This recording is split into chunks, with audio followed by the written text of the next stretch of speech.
Querido amigo, hoje iniciamos mais um estudo tendo por base um dos profetas menores. Vamos estudar os aspectos introdutórios do livro do profeta Obadias.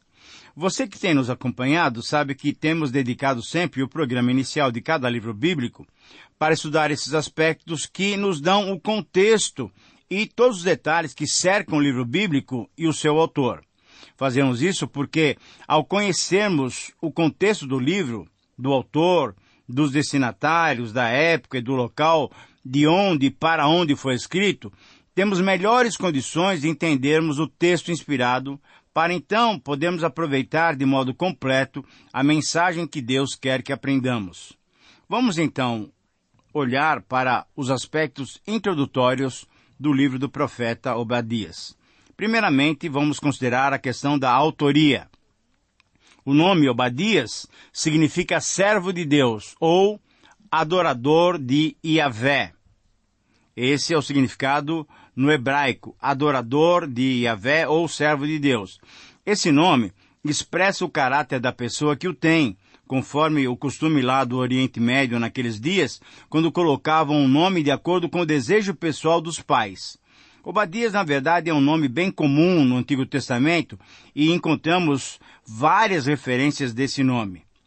Temos um mordomo do palácio de Acabe, um descendente do rei Davi, um descendente de Isacar, um dos 6 filhos de Azel, um benjamita. Temos um Obadias, que era um levita que regressou do cativeiro. Temos um Obadias também, que era um dos guerreiros gaditas que se uniram a Davi no deserto. Temos um funcionário do rei Josafá, bem depois do rei Davi. Temos um levita superior na reforma do templo, um dos sacerdotes. Enfim, nós temos vários Obadias no texto do Antigo Testamento.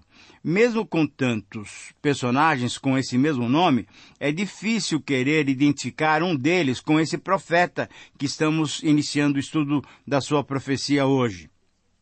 Na verdade, esse nome comum no tempo do Antigo Testamento era tão comum quanto, por exemplo, Onésimo no Novo Testamento.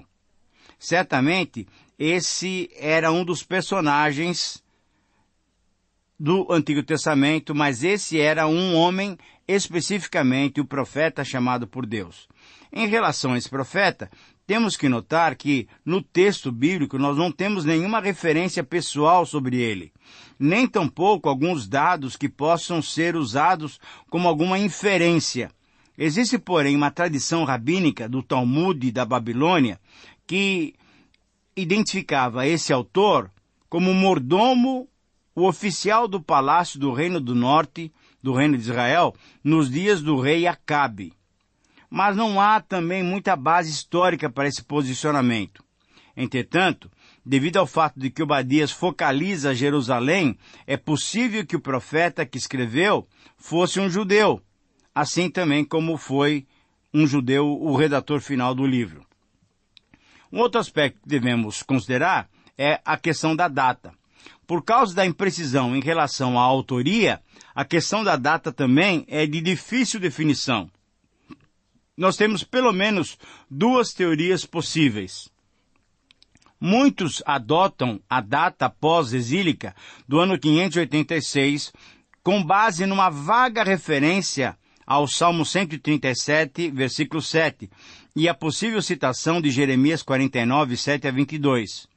Porém, é possível, assim como Jeremias citou outros 2 profetas, isso é, Isaías e Miqueias, é bem possível que ele também tenha citado Obadias, e não tenha ocorrido o inverso, Obadias tenha citado Jeremias. Ou então, há a possibilidade que os 2 profetas, Obadias e Jeremias, tenham tido acesso a uma fonte comum, depois essa fonte foi perdida com o tempo. Uma outra posição é aqueles que adotam a data pré-exílica, por volta de 848 a 841 a.C., durante o reinado do rei Jeorão, quando, na verdade, o Reino do Sul, o Reino de Judá, foi atacado por uma aliança de nações palestinas, conforme vemos em 2 Reis, capítulo 8. A profecia de Obadias, então, teria sido dessa época por ser mais concisa, tendo como comparação a profecia de Jeremias, bem mais elaborada, conforme vemos lá no capítulo 49 de Jeremias, que nós já mencionamos. Além disso, aceitando-se essa data de 848, 841 a.C., a citação, pois vieram de novo os edomitas e derrotaram Judá e levaram presos os judeus em cativeiro, conforme lemos em 2 Crônicas, capítulo 28, aproximadamente um século depois, nos dias de Acás, aí então nós vemos que essa citação faz sentido, pois se reportava a um ataque edomita sofrido anteriormente, que foi na época de Jeorão. Embora haja essa incerteza quanto à data, podemos adotar uma das duas teorias, não há problema. Nós temos vários irmãos estudiosos que adotam uma ou outra teoria, mas ao adotarmos qualquer uma das duas posições, nós não temos qualquer prejuízo com relação à inspiração divina. E aí, então, nós podemos até definir a nossa posição, a posição desse programa, é de que foi o livro escrito no período do rei Jeorão. E quando nós consideramos o contexto histórico, que é um terceiro aspecto a ser considerado, podemos então perceber que Edom foi o pequeno reino situado a sudoeste de Judá, a leste do Mar Morto, entre o Golfo Acaba e o Mar Morto, perto do Monte Seir. Na verdade, Edom era no Monte Seir.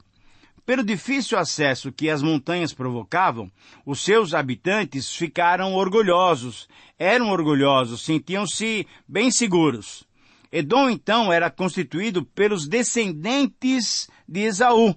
Você deve se lembrar, lá de Gênesis, gêmeo de Jacó, que depois se tornou Israel, que é o povo de Deus. Então, eram primos diretos. Porém, sempre houve uma tensão entre esses dois reinos, entre esses dois povos.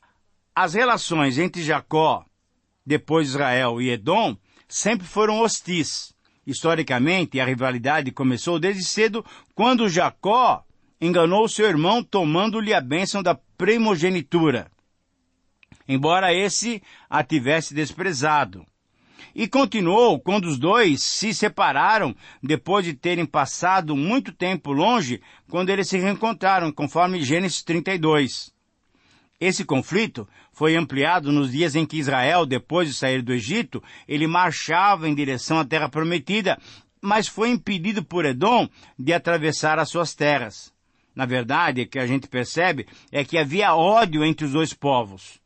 Por exemplo, Números 20, Deuteronômio 2 e Salmo 137 nos dão esse panorama. Este antagonismo continuou mesmo depois do estabelecimento de Israel em Canaã. Nós lemos isso em 2 Samuel capítulo 8, 2 Reis capítulo 14, 2 Crônicas capítulo 28. E então os profetas registraram esse antagonismo em oráculos anti-edomitas. Nós vemos isso em Isaías, Jeremias, Ezequiel, Joel, Amós, enfim, vários profetas inspirados por Deus mostraram que havia esse conflito entre os dois povos. Depois disso, sendo a Babilônia o império mundial, Edom e outras nações fizeram juntos com Israel uma aliança contra os caldeus. Posteriormente, Edom traiu esse acordo e juntou-se à Babilônia. E em 587, quando as forças de Nabucodonosor cercaram Jerusalém e logo depois a destruíram, invadindo então Jerusalém, queimando o templo, invadindo o território de Judá em 586, o que nós percebemos? Edom ajudou a Babilônia a capturá-lo. Edom traiu o acordo que tinha feito com Israel e outras nações. Para Israel, então, Edom é um símbolo para referir-se ao inimigo. E essa tradição apresenta a Edom como o mundo hostil que se opõe aos propósitos divinos. Os profetas consideravam Edom e a Assíria os inimigos que se levantaram contra Deus e contra o seu povo. E esse antagonismo entre os dois povos se estendeu até a época do Novo Testamento, com a comparação entre a religiosidade de Israel e a irreligiosidade de Edom, que o próprio apóstolo Paulo faz, por exemplo, em Romanos 9:13, e o autor de Hebreus faz em Hebreus 12:16. Esse inimigo seria derrotado na era messiânica. Essa era uma profecia. Vamos considerar o aspecto, então, sobre o livro. O livro de Obadias é o livro mais curto do Antigo Testamento e se encontra na Bíblia entre os livros de Amós e Jonas. Assim como nas nossas traduções, ou pelo menos na tradução Almeida. Provavelmente essa ordem aconteça pela citação de Edom no oráculo profético da restauração do tabernáculo caído de Davi, mencionado em Amós 9, 11 e 12, tornando-se assim o tema do próximo livro, que é, então, o livro de Obadias. Logo depois de Amós, temos em nossas Bíblias o livro de Obadias. Obadias menciona o castigo de Jerusalém especificamente sob as mãos de Edom, e também assinala que os exilados de Israel e de Jerusalém responderão a Edom por seus crimes. Entretanto, como veremos a seguir, Jonas, que trata de um inimigo bem mais forte, isto é, a Assíria e a sua capital Nínive, mostra que pode haver arrependimento uma vez que Deus dá oportunidade para todos. Mas no caso de Edom, depois de muitas oportunidades, já não lhe restava mais nada senão a completa destruição. E o texto do livro de Obadias mostra exatamente isso que Deus vai fazer com Edom. Quando nós fazemos uma pequena análise literária desse livro, nós podemos perceber, e esse é um outro aspecto que devemos considerar, podemos dizer que é uma unidade temática, pois trata o livro da destruição total de Edom por sua maldade com seu irmão Jacó, ou Israel. Nos versos 2 a 9, temos uma advertência a Edom sobre a razão da sua destruição e sobre o quão terrível será essa destruição. Nos versos 10 a 15, temos a descrição dessa grande maldade de Edom e, por isso, vão receber o juízo divino. Por outro lado, nos versos 16 a 21, quando terminamos o texto, temos o pronunciamento escatológico do dia do Senhor, com o juízo de todas as nações e a restauração de Judá. Os versos 15 a 16 e depois 16 a 18 referem-se ao dia de Jeová, o dia do Senhor, em relação a Edom, em relação a Judá e em relação às outras nações que estavam próximas ali. Mas, finalmente, nos versos 19 a 21, eles surgem como um apêndice e se referem às reposições geográficas que Israel e Judá teriam do Senhor como obra do reino de Deus. Quando nós consideramos ainda um outro detalhe dessa questão literária, o gênero literário, nós percebemos que o livro de Obadias é do gênero profético. Ele é um dos profetas menores. E aqui nós encontramos sentenças breves, um estilo conciso, uma porção de linguagem poética e o apoio de Jeová, através de uma fórmula já bem conhecida. Nós já estudamos Isaías, Jeremias, Ezequiel, Daniel, Amós, Joel, enfim. E vários profetas têm essa fórmula. Assim disse o Senhor. Assim disse o Senhor. Essa é uma fórmula que descreve esse gênero profético. Percebem também o uso do chamado perfeito profético. Isso é, onde se percebe que o futuro é tão certo que o profeta o expressa como algo já realizado. Então, a fórmula literária é de uma sentença com dois sentidos. É uma desgraça aos inimigos, porque é o juízo de Deus contra os inimigos, mas ao mesmo tempo é a salvação daqueles que dependem de Deus. No caso específico de Obadias, temos então a desgraça de Edom, enquanto temos também a promessa da salvação do povo de Deus, Israel ou Judá. A estrutura do texto é muito clara, nós temos apenas 4 partes. O juízo de Deus é certo e será total, versículos 1 a 9. O juízo divino, ou o juízo de Deus, é contra o orgulho e o mal feito. Versículos 10 a 14. O juízo divino é símbolo do juízo universal. Versículos 15 e 16. E o juízo divino é anúncio da libertação do povo de Deus. Versículos 17 a 21. Com esse programa da introdução que estamos fazendo hoje, e mais esses 4 temas, é que nós vamos ter então os nossos 5 programas no livro de Obadias. E eu quero te convidar para que você então me acompanhe no estudo dessa profecia tão importante. Qual é o tema que temos aqui em Obadias? Na verdade, quando nós analisamos esse aspecto, Obadias retrata as decisões de Deus quanto a Edom. Mas como Edom também é uma referência a outros que não andam no caminho do Senhor, então nós temos aqui um retrato do juízo divino contra um povo, contra aqueles que, mesmo sendo aparentados até com o povo de Deus, ao invés de condoer-se e ser favorável a esses que sofrem, sempre são hostis e traiçoeiros. Portanto, a profecia de Obadias anuncia a destruição literal, final de Edom, e reafirma a vitória do Monte Sião sobre o Monte Seir, e essa vitória produzida pelo Senhor. Obadias também tem algumas semelhanças com outros profetas, e podemos ver isso, por exemplo, com Joel e Jeremias.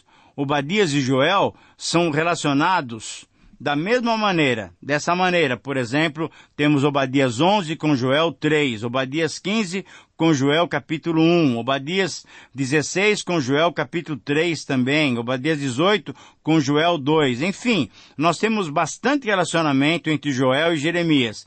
E também entre o texto de Obadias com o texto de Jeremias, principalmente Jeremias 49.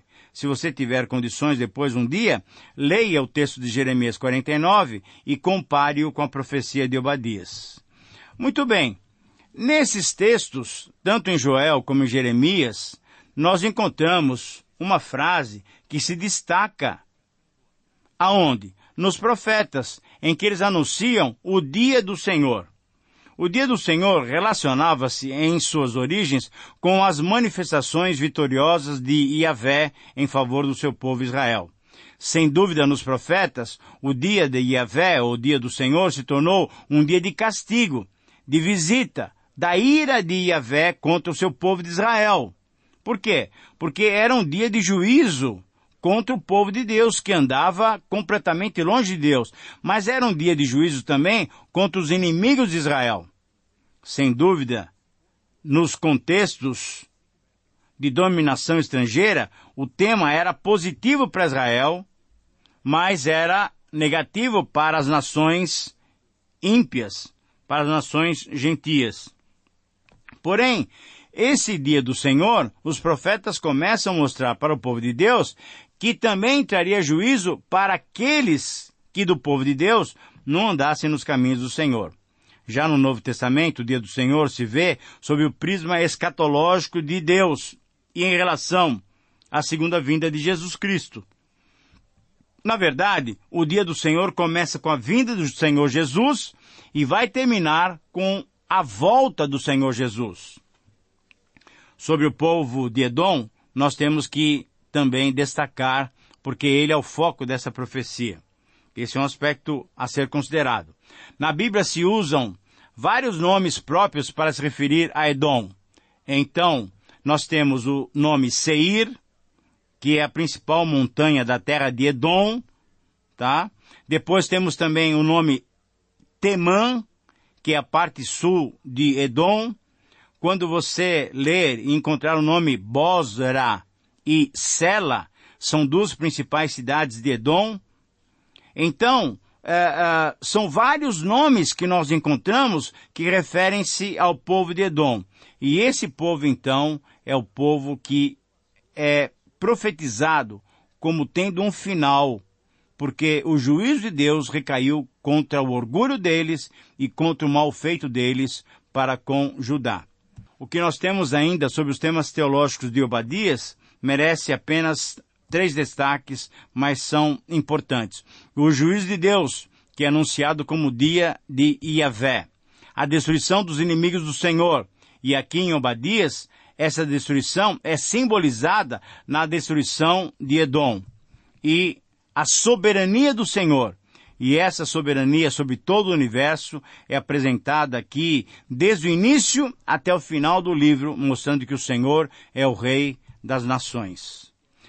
Um último aspecto que eu quero considerar com você é por que razão devemos estudar sobre esse profeta tão pequeno, uma profecia tão pequena, sobre estudar o livro de Obadias.